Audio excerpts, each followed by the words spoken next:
दोस्तों आदाब अर्ज़ मैं अनीस अहमद खान हिंद वॉइस से आपसे मुखातिब हूँ। जुमा पिछला जो जुमा जो निकला है, जिसमें ज़बरदस्त किस्म से लोगों ने अपना गुस्सा दिखाया है शान नबी में जो बदकलामी की गई उसके बारे में, तो उसके बाद अब जितने दिन भी गुजरे हैं नए नए इंकशाफ यानी रहस्योद्घाटन उसमें हो रहे हैं। अब एक नया रहस्योद्घाटन हुआ है कि जो मस्जिद से लोग वहाँ निकले थे तो इतने कम थे, अचानक बाहर निकलते ही भीड़ क्यों बढ़ गई, ये भीड़ दुगने से भी ज़्यादा कैसे हो गई। इतने लोग तो मस्जिद में नहीं थे।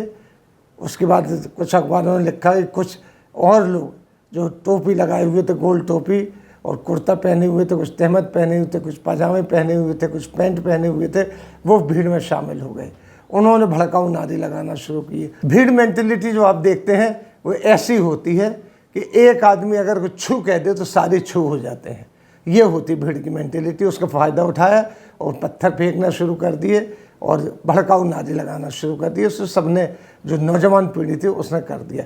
जब पुलिस आई डंडे खाने लगी, वो लोग भाग गए, दूसरी तरफ चले गए, अपने अपने कपड़े उतार के। कुछ देखे गए हैं, फुटेज में भी देखे गए हैं, जो बैरिकेड लगा रहे हैं, कुर्ता पजामा पहने हुए हैं, उनके गले में बड़े बड़े पटके लटके हुए जो उन्होंने सर में बांध रखे थे, और वो बैरिकेड लगा रहे हैं पुलिस के।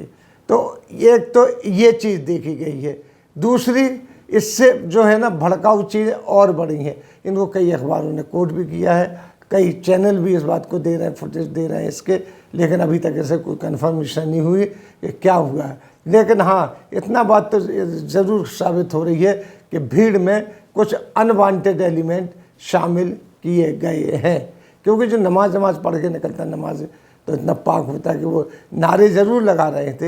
हाँ, कुछ ये नहीं कहते, कुछ नौजवान थे जो अति उत्साह में कुछ कर गुजरे, लेकिन उनका उत्साह बढ़ाने वाले कौन से लोग थे वो अब सामने नहीं आ रहे, ना वो आएंगे।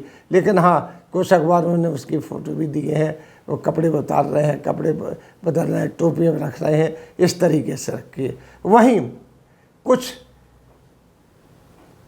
लोग ऐसे ग्रुप बना के मुसलमानों के, जैसे अभी एक ग्रुप आया है, बड़ा एक्टिव हो रहा है, उसका नाम है जमाते उलमा हिंद।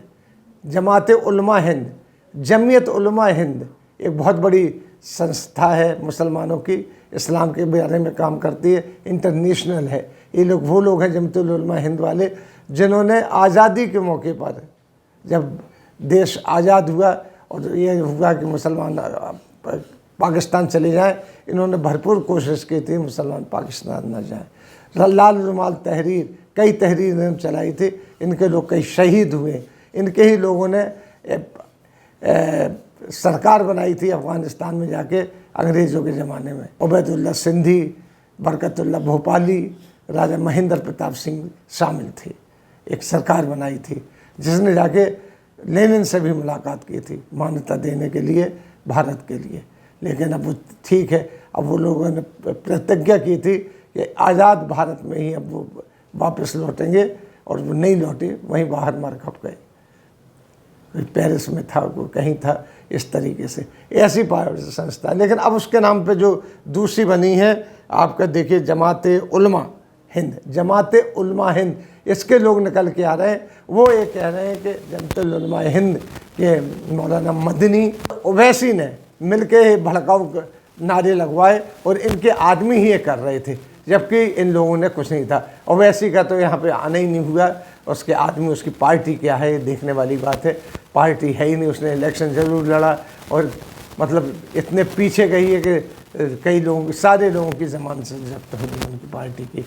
ठीक है, वो जैसा था वैसा था, अब जो भी बात है। लेकिन जमातुल उलमा हिंद शुरू से ही इसके लिए रोक टोक कर चुकी है, और वो उन्होंने देवबंद में एक बहुत बड़ी कॉन्फ्रेंस भी की थी इसी मामले में कि शांतिपूर्वक सारी बातें होना चाहिए। लेकिन अब एक पार्टी बनाई गई है, कुछ चंद लोग हैं, दाढ़ी है उनके, टोपियाँ लगाते हैं, सब कुछ वो ही है, ध्वज भी वो है, और उसके साथ ही उन्होंने ये प्रोपेगेंडा शुरू कर दिया। बिल्कुल उसी तरीके से उसकी शाखा है राष्ट्रीय मुस्लिम मंच की। राष्ट्रीय मुस्लिम मंच जो है एक RSS की शाखा है जो कि मुसलमानों के लिए बनाई गई है। ये मुसलमानों के बीच में जाके काम करती है। और वैसे ये आप देखिए कि जब ईद का मौका आता है तो अफ्तार पार्टियां भी करती हैं, ईद मिलाद नबी में ईद मिलन भी करते हैं।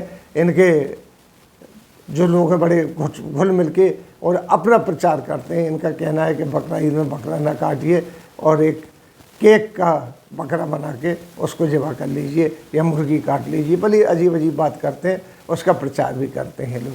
और ये लोग ज़्यादातर मुसलमानों में घुसपैठ करते जा रहे हैं धीरे धीरे, क्योंकि किसी की तुम जानते हो को पावर में होता है तो उसके साथ बहुत से पिछलग्गू लग जाते हैं। वहीं जब 3 तलाक का मसला आया था तो बहुत सी लोग ऐसे पकड़ी गई थी औरतें जो कि नए बुर्के पहन के जिनमें टैग लगे होते थे वो दिखाई देती थी जब मीटिंग्स होती थी, उनको देखा गया। और वो ज़्यादातर अब पता नहीं कहाँ चली गई। कुछ तो ऐसी थी जो स्कूटर्स पे आती थी, स्कूटर में उनके धार्मिक तस्वीरें बनी होती थी। ऐसे लोग थे। ये बीजेपी अपने लोगों को आगे बढ़ाती है। इसके जो फ्रिंज एलिमेंट है, नीचे मात्र संस्था है आरएसएस, वो इसके से काम में लगी रहती है। अब भी उसने सक्रिय कर दिया अपने लोगों को जो कि इस तरीके के हंगामे कर रहे हैं।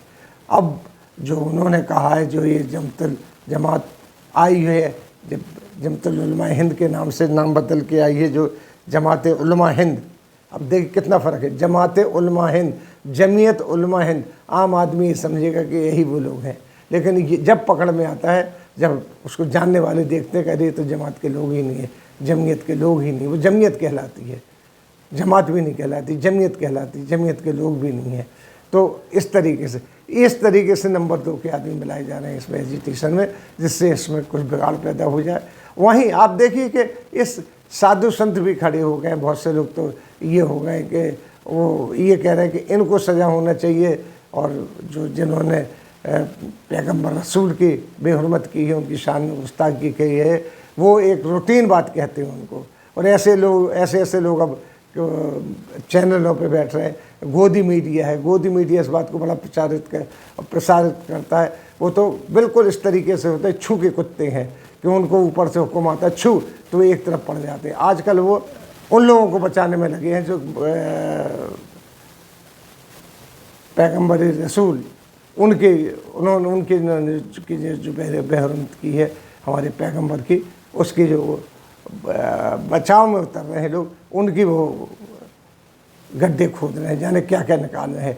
तो ये एक किस्म से सरकार का तंत्र है, इससे सावधान रहने की ज़रूरत है।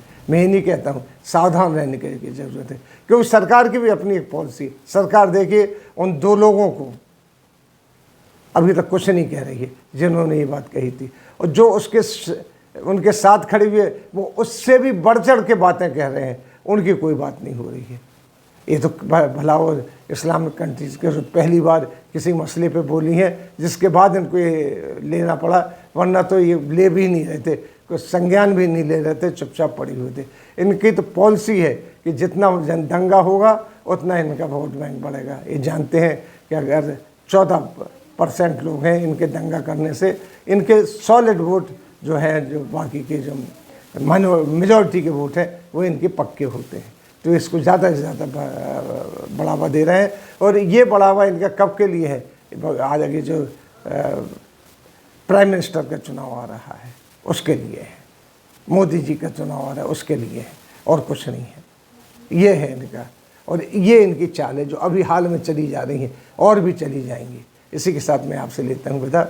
अगले मैं फिर हाजिर रहूँगा, तब तक के लिए जी इजाज़त।